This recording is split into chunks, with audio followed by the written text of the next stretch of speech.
So, So wouldn't mind just moving on, Peter, to some of the assets, which I inadvertently was pressing the button while I was chatting with you. But the whole revamp of TD Centre, as we got into this sort of, okay, the stock is getting older, all those 60s, 70s vintage buildings all seem to age at roughly the same time in terms of leads started to come out, and then you hear about sustainability.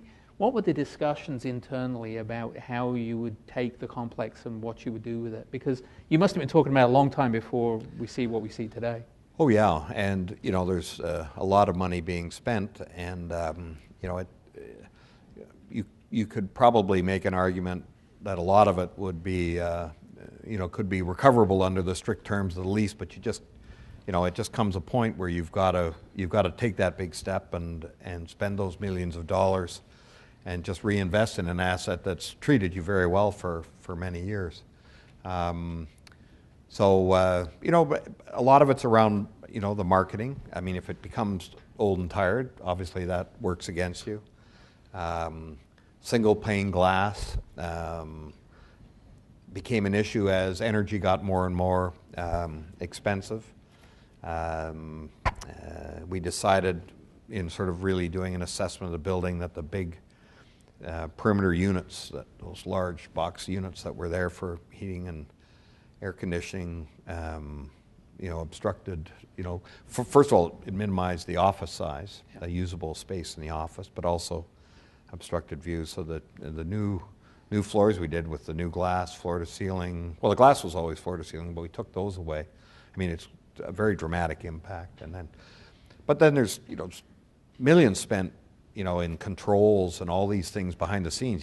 There's nothing sexy about it. You don't get any real benefit other than a decline in tenant complaints and so on. So a lot of that stuff, the sustainability has obviously just become a bigger and bigger issue in the public's mind, and certainly major tenants want to be able to say that they're in a environmentally responsible building, whether it's LEED building or whatever, but they've got to, so you've got to be aware of that. And so all those things kind of drive it. And but you're right, it was probably 2 years in the making to decide what we were going to do, and the budget just kept creeping up, and you get up into hundreds of millions of dollars. It's a big decision. But and teachers were an integral part, I'm assuming, of that part of the. Well, ultimately, they approved our operating and capital budgets, but still relatively hands-off? Very hands-off. Our board was the one we had to convince of the merits of all this. Teachers just said fine. And you were early into the deep water cooling, right? So that we were actually original shareholder and funder of that, and signed a very large contract with them, which made the whole project viable. So that was early on. So just moving on, because I'm conscious of time. Sorry, also conscious I'm pressing the wrong button. The Eaton Centre. Mm-hmm. Shouldn't really work because multi-level malls have never worked anywhere else, and it does. And it seems that it's almost morphing. Well, number one, a lot of people don't realize what a big office footprint it really does have because the three towers are spread. Yep. But even in the retail space, it seems to reinvent itself on a very regular basis. It's almost like a laboratory for retailers. How did that? Because it was stable for a long time. There was a sort of stable register of tenants, and then it started to really change, right? Yeah. Well, retail, I think, is success of any shopping center is constantly upgrading and changing your face and changing and improving the offering. I actually used to worry a lot about Eaton Centre because even though it was our flagship and we got the best rents there, retailers would come in.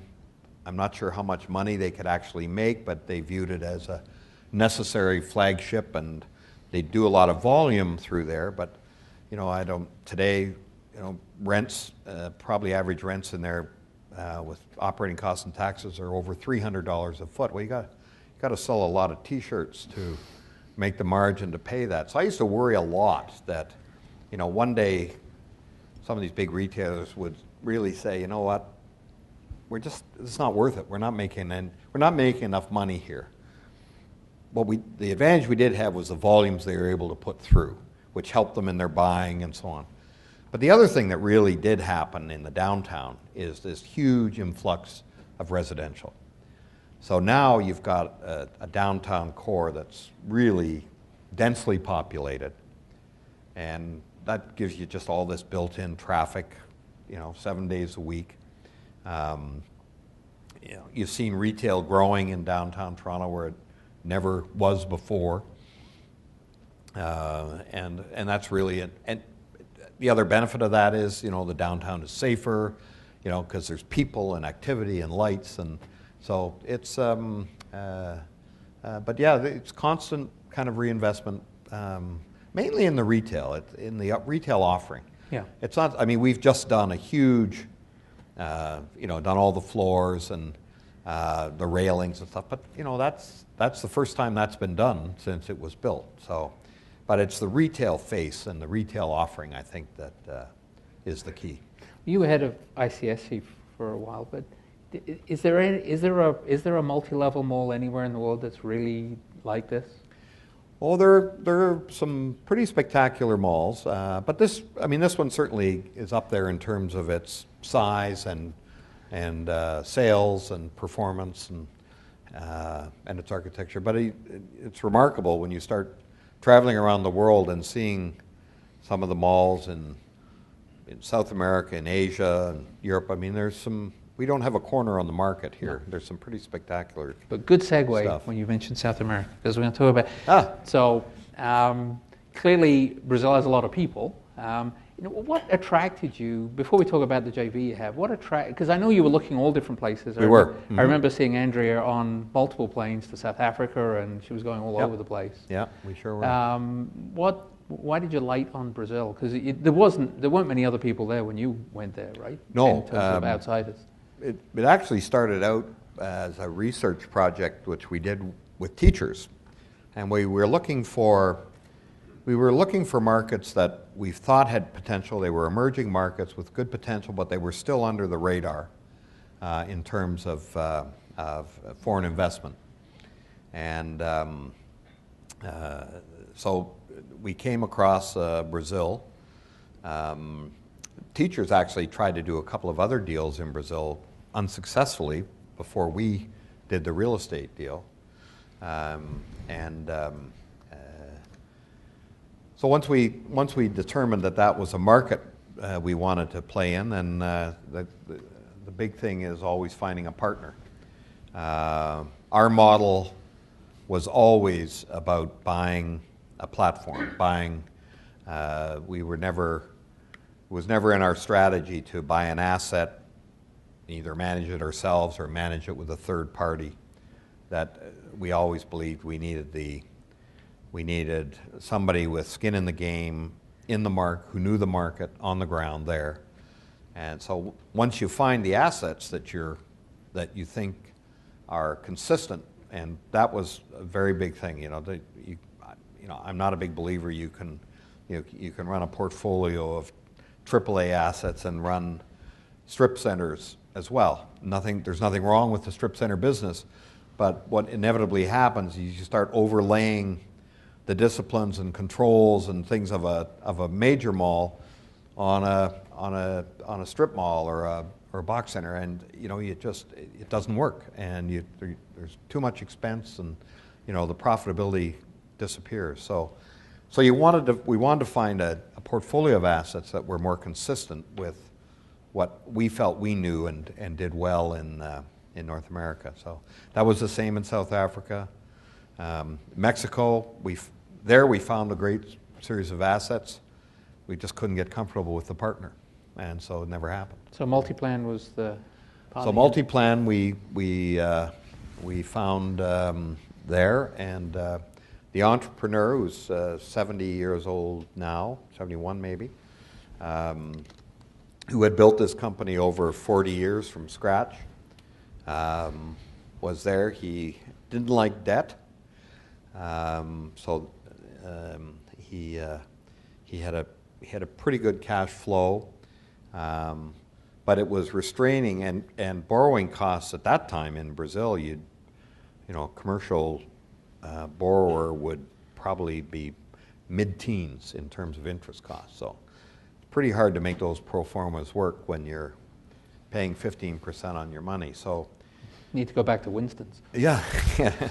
So we came to the table with equity, and so we invested in 1995 or it's 2004 or 5, maybe 2005, I guess, probably. We invested about $535 million. He took a bit of money off the table himself, but most of that money stayed in the company and fueled the growth. The growth begets growth, and today in Brazil, we probably have the equivalent of about $500 million worth of construction underway today, and for all intents and purposes, it's being funded out of cash flow. We've never paid a dividend there. We've never had distributions. We just keep piling it back in, and he's happy with that, and we're happy with that. But it's, we then subsequently took 40% of the company public. So between us, we still control 60%. And we have our same shareholders agreement. But all that money stayed in the company to fuel growth. And so our 30% holding in that company today is worth something in the order of $1.5, $1.6 billion in roughly 5 years. So it's been a triple in 5 years. So it's been a great investment, and it continues to grow. The economy there has slowed down. Their GDP growth has slowed down, but our sales numbers there continue to be very strong. So I'm sure that will soften if this continues. But and you're on the board there? And I've stepped down from the board as of April, and John Sullivan has now gone on. has taken my spot on the board. How was your Portuguese? Because you have a place down there, right? We do, yes. And I'm not sure if you know this, but the Olympic Games and the World Cup are going to be down there. So Yeah. you have about 172 friends in the room. Yeah, exactly. It's I was, I guess, initially down there 6-7 times a year, and I fell in love with Rio, and was sitting at a industry function one day and a retail resident, a real estate guy was sitting beside me, got chatting, and so I was asking him, what are condos cost here? Like, I had no idea. And I wasn't even thinking necessarily of investment, I was just interested. So he said, well, on the beach they're pretty expensive, but if you're off the beach, it's quite a bit less. And I said, well, if I were going to do anything, if it's a fun place, it would have to be on the beach. He said, well, about $500 a foot. And I'm thinking, $500 a foot in a market that was growing exponentially, right on the most famous beach in the world. I thought, well, that can't be a bad investment. So that's how. So we ended up buying. So we've had that for about 3 or 4 years now, I guess. Yeah. And how is your Portuguese? That's not an easy language. No, it's not an easy language. Well, I can order dinner and drinks and get home. So that's yeah.